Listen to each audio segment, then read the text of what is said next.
Hello friends, welcome to my YouTube channel Pathan education by Sardar. दोस्तों, बिहार शिक्षक भर्ती को देखते हुए आपकी तैयारी बहुत ही अच्छी चल रही होगी, मैं उम्मीद करता हूं।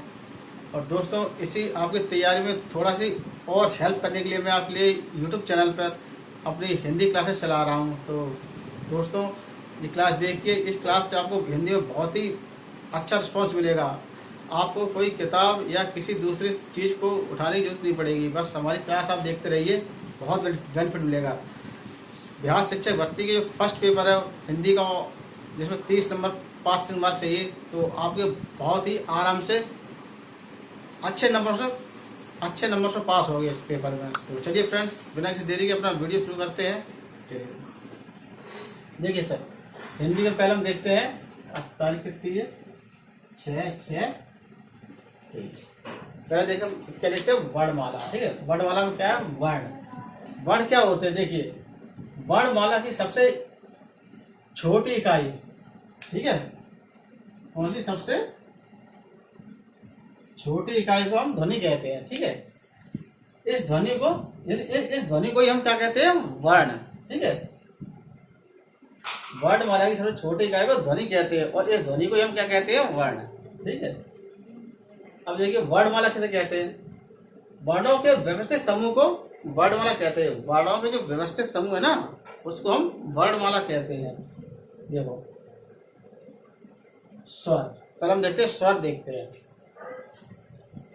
स्वर। देखो स्वरों की संख्या कितनी है, 11। स्वरों की संख्या कितनी है, 11। कौन सी है, अ आ इ ई, ठीक है, उ ऊ ऋ ऋ ए ऐ और ओ औ। ठीक है, कितने हो गए, 11 आपके, अ आ इ ई उ ऊ ऋ ऋ ए ऐ ओ औ। ठीक है, कितने हो गए आपके, 11 आपके। अब देखो व्यंजन, व्यंजनों की संख्या कितनी है आपकी, 35। तो कैसे है, देखो ये आपके वर्ग है, जो का चा टा ता पा। ठीक है, का चा ता पा। ठीक है, ये वर्ग है आपके व्यंजन के। इसी में ये 25 व्यंजन हैं इसमें। कौन कौन, देखिए का वर्ग में कौन से आते, का खा गा गा अड़ा। ठीक है, कौन से आते, का खा गा अड़ा अड़ा। और पावर और चा वर्ग में कौन से आते, चा छा जा जा अंगा। कौन से, चा छा जा जा अंगा। और टा वर्ग में कौन से आते हैं आपके, टा वर्ग में आते हैं आपके टा ठा अड़ा अड़ा अड़ा। ठीक है, इसमें आपके दो गुण व्यंजन और है। दो गुण व्यंजन कौन से आपके, एक तो जे वाला और जे, ये दोनों क्या है आपके, दो गुण व्यंजन। कौन से है ये, दो गुण व्यंजन। ठीक है, दो गुण व्यंजन, टा ठा डा अड़ा अड़ा। ठीक है, दो गुण व्यंजन टा और डा। ठीक है, जे वाले, ये दो गुण व्यंजन है। अब देखिए ता वर्ग में कौन से आता है, ता था दा धा ना, ता था दा धा ना। और पा वर्ग में पा फा बा बा मा। कौन से, पा फा बा बा मा। क्या, कितने वर्ग है, 5। काचा टाता पा, काचा टाता पा। ठीक है, अब उनके भी का वर्ग में कौन से, चा वर्ग में, टा वर्ग में, ता वर्ग में, पा वर्ग में। ठीक है, देख लेना। अब देखिए अंतस्थ व्यंजन कौन से होते हैं, या रा ला वा। अंतस्थ व्यंजन को याद कैसे करेंगे, देखो अंतस्थ याद कैसे करेंगे, यारी का अंत, ऐसे कर ले, या और रा ले लो, यारी का अंत, ऐसे से याद कर ले। यारी से यारा लावा और अंत से अंतस्थ व्यंजन। ठीक है, अब ऊष्म व्यंजन कौन से, देखो ऊष्म व्यंजन कौन कौन से होते हैं, शा शा सा हा, शा सा सा हा। कौन से, ऊष्म व्यंजन। अब देखिए आपके संयुक्त व्यंजन कौन से होते हैं, क्षेत्र ज्ञ और स्रा। क्षेत्र ज्ञ और स्रा कौन होते हैं आपके, संयुक्त व्यंजन। अब अनुनासिक व्यंजन कौन से होते हैं, यंगणनम, ये होते हैं वो यंगणनम। ये होते कौन से, जब ये वर्ग है ना, काचा टाता वर्ग, इनके लास्ट वाले। ठीक है, लास्ट वाले जो व्यंजन होते हैं ना, जे वाले, जे। ठीक है, जे आपके क्या है, ये आपके क्या है, अनुनासिक वर्ग। व्यंजन। अब देखते हैं हम उच्चारण के आधार पर व्यंजन। उच्चारण के आधार पर व्यंजन कैसे कौन से होते हैं? देखो, कंठ, जो कंठ से निकलती है यहाँ से गले से कंठव्य, जो यहाँ से जो आवाज निकलती है कहाँ से निकलती है? का वर्ग के होते हैं। का खा खा गा अंगा यहाँ से निकलती है। और आ अंघा, आ अंघा यहाँ से निकाली ना, कंठ से निकाली ना ये आवाज। अब देखते हैं कंठ प्लस तालु। कंठ प्लस तालु से कौन सी आवाज निकलती है? तालु से कंठ, ए ऐ, ये तालु है ना, ए ऐ, ठीक है, जो एयर निकलती है बाहर। कंठ प्लस ओष्ठ, कंठ प्लस ओष्ठ, कंठ गला और वह ओष्ठ, ठीक है, कौन सी आवाज निकलती है? ओ औ, ठीक है, ओ औ आ। अब देखो तालु, तालव्य, तालु तालव्य, कौन सा वर्ग है? ता से चा। इसको याद करेंगे कैसे? त्वचा, ठीक है, त्वचा याद कर ले वैसे, त्वचा से त्वचा। तालु और चा, चावर कौन होता है? चा छा जा जा ना, ठीक है, कौन होते हो? चा छा जा जा ना, ठीक है। और कौन होते? ई यासा। अब ई यासा कैसे याद करेंगे? इसे तो ऐसे याद करेंगे, चाचा का यश ताली बजाने लायक है। चाचा का यश ताली बजाने लायक है, कौन सा? चाचा का यश ताली बजाने लायक है। इसको हम ऐसे करेंगे,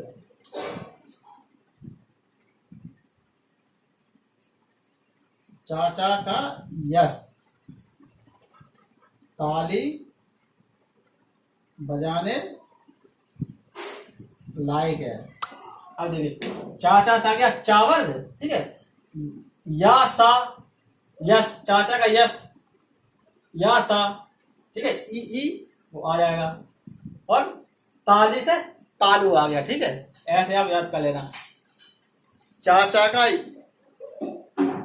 ई, चाचा का यस ताली बजाने लायक है, ऐसे कर ले। ई चाचा का यस ताली बजाने लायक है। ई या सा और चावर ताली से तालु हो गया, ठीक है, ऐसे याद कर लेना ऐसे आप। और मुर्दा, अब देखिए मुर्दा कौन होता है? टावर। मुर्दा से टावर आता है, ठीक है। टावर में कौन से आते हैं? देखो टावर में टा ठा ड़ा ड़ा, ठीक है, और स्रा और शा, ये किसमें आते हैं? मुर्दा में। और दंत में कौन से आते हैं आपके? टावर, ठीक है, कौन आता है? टावर, सॉरी टावर में कौन सा आता है? ता था दादा ना, ये ता था दादा ना, जो दांत के ता था, जो दांत जीव जो दांत नीचे दबती ना, ता था दादा ना, वही। और दंतमूल में कौन शब्द आते हैं? दंतमूल में कौन सा? या और रा, या रा। इसे याद क्या करेंगे? दंतमूल से रेल चली, दंतमूल से क्या चली? रेल, दंतमूल से रेल चली, ठीक है, ऐसे याद कर लेना ऐसे। और दंत प्लस ओष्ठ से कौन सा आता है? वा। दंत प्लस ओष्ठ से कौन सा है? वा, ठीक है। अब देखो ओष्ठ, ओष्टम, ओष्ठ कौन सा वर्ग आता है? पावर। कौन सी ध्वनि निकलती? पावर की। और उ कौन सी? पावर और उ। पावर में कौन सा आता है? देखो पा पा बा बा मा, ठीक है, जी वाला, ठीक है, ये समझ गए आप। अब देखते हैं घोष और अघोष, ठीक है। अब जो घोष, देखो घोष और सघोष, ये क्या होते हैं? देखो ये इसके ट्रिक है 12। इसे याद करना 12। ये 12 क्या है? अब देखिए ये 12 जो हैंगे हर वर्ग का पहला और दूसरा अक्षर, हर वर्ग का पहला और दूसरा अक्षर। वर्ग कौन सा है? जे वाला वर्ग, का वर्ग, टावर, का चा टाता पा वर्ग, ठीक है, जे वाला वर्ग। अब इसमें देखो पहला वर्ग, वर्ग का पहला व्यंजन कौन सा वर्ग का? देखिए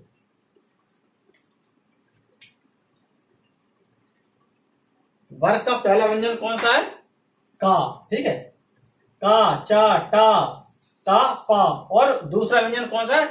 का खा झा ड़ा ता और फा, ठीक है, जे होता है। अब अघोष कौन सा होता है? अघोष की ट्रिक क्या है? देखिए जे नंबर याद कर लेना आप, 345, 345 क्या है? हर वर्ग का तीसरा, चौथा और पांचवा व्यंजन। देखो तीसरा व्यंजन आपका जे हो गया, जे हो गया और जे हो गया, और चौथा व्यंजन जे और पांचवा व्यंजन जे। ठीक है, लास्ट के तीनों। अब देखते हैं अल्पप्राण और महाप्राण। अल्पप्राण और महाप्राण देखते हैं क्या है। देखो अल्पप्राण, अल्पप्राण में आप याद रखना ये 3 अक्षर 345 135, हर वर्ग का तीसरा, पहला, तीसरा और पांचवा व्यंजन, मतलब पहला, तीसरा और पांचवा व्यंजन ये कौन से आते हैं, जब आए अल्पप्राण। ठीक है, पहला व्यंजन, तीसरा व्यंजन और पांचवा व्यंजन, जब क्या है अल्पप्राण। ऐसे हर वर्ग के पहला व्यंजन, तीसरा व्यंजन और पांचवा व्यंजन, ता, दा और ना। ठीक है, जो क्या होते हैं आपके अल्पप्राण। अब महाप्राण देखते हैं। महाप्राण की ट्रिक क्या है, 24। ठीक है, 24। अब 24 क्या है, हर वर्ग का दूसरा और चौथा व्यंजन। देखो दूसरा व्यंजन, दूसरा व्यंजन और चौथा व्यंजन ये वाला, हर वर्ग का। ठीक है, हर वर्ग का यही है, ऐसे याद कर लेना, ये ट्रिक याद कर लेना, ये नंबर अपने आप से याद हो जाएंगे आपको ये। अब देखते हैं हम उपसर्ग और प्रत्यय। उपसर्ग क्या होता है, देखो जो शब्दों के पहले जुड़कर उनका अर्थ में कुछ विशेषता लाते हैं, मतलब शब्दों के पहले जुड़कर उस शब्द में कुछ विशेषता ले आते हैं, उसे हम क्या कहते हैं, उपसर्ग। देखो कैसे, जैसे प्रहार, अब हार के आगे क्या लग गया, प्रा, तो ये करके प्रहार बन गया, प्रहार। ठीक है, हार ये नर्वस शब्द है, उसमें प्रा लगा दिया हमने, प्रहार। अब देखो जैसे नरसंहार, हार प्लस सम, सम प्लस हार, संहार। अब जैसे प्रत्यय, प्रत्यय देखो क्या होते हैं, जो शब्दों के अंत में जुड़कर शब्दों की विशेषता लाते हैं, शब्दों में विशेषता लाते हैं, उसे हम क्या कहते हैं, प्रत्यय। शब्दों के अंत में जुड़कर शब्दों की विशेषता लाते हैं, उसे हम कहते हैं क्या, प्रत्यय। और देखो प्रत्यय कैसे होते हैं, देखो जैसे दयालु, दयालु है, दया पीछे लग गया आलू, क्या बन गया, दयालु। छलावा, छल प्लस आवा, छले के पीछे आवा लग गया, क्या बन गया, छलावा। ठीक है, ये होते हैं तुम्हारे प्रत्यय। अब देखते हैं समास। अब देखते हैं समास। समास कितने प्रकार के होते हैं, 6 प्रकार के होते हैं। क्या समास कौन कौन होते हैं, अव्ययभाव समास, तत्पुरुष समास, कर्मधारय समास, द्विगु समास, द्वंद्व समास और आपका बहुब्रीहि समास। ठीक है, तो हम देखते हैं पहला समास, देखते हैं कौन सा, अव्यय समास। अव्यय समास में क्या होता है, जिसमें पहला पद प्रधान होता है। अव्यय समास में पहला पद प्रधान होता है। ठीक है, अब देखो इसकी पहचान क्या, अव्ययभाव समास को पहचाने कैसे हैं, इसके देखो, इसके अव्ययभाव समास के जो शब्द आते हैं उसमें पहला जो पहले जुड़ते हैं, जैसे मान लो उपसर्ग समझ लो ना। ठीक है भाई, देखो इसके जो शब्द याद करना, सा, प्रति, अनु, नी, ने, आ, यथा, यावत, हर, भर, वे, वा। ठीक है, ये शब्द आप याद कर लेना, समास अव्ययभाव समास सीख जाओगे लगाना। जैसे देखो प्रति, प्रति है प्रतिदिन, यथासंभव, निडर, दिन के आगे प्रति लग गया, संभव के आगे यथा लग गया, निडर के आगे नि लग गया। ठीक है, तो ये क्या है, अव्ययभाव समास। अब देखते हैं हम तत्पुरुष समास। तत्पुरुष समास है वो आपके कारक पर डिपेंड है। ठीक है, कारक जितने भी हैं वो कारक पर डिपेंड है आपके। देखो कैसे, कारक जो कारक कौन कौन होते हैं, देने कर्म, करण, संप्रदान, अपादान, संबंध, अधिकरण। इसमें हमने कर्ता नहीं दिया और क्या दिया, वो संबोधन, ये 2 छोड़ दिए हैं। ठीक, कारक में, और बाकी 6 आपके तत्पुरुष समास में आ जाते हैं। जैसे कर्म को से, करण है से, के द्वारा, संप्रदान के लिए। ठीक है, अपादान से अलग, संबंध का, की, के, या अधिकरण में, पर, अंदर के, भीतर के, जो अंदर होता है ना, अंदर के अंदर जाते हैं, उसमें फिर वो होता है कौन सा, अधिकरण। अब देखो कैसे,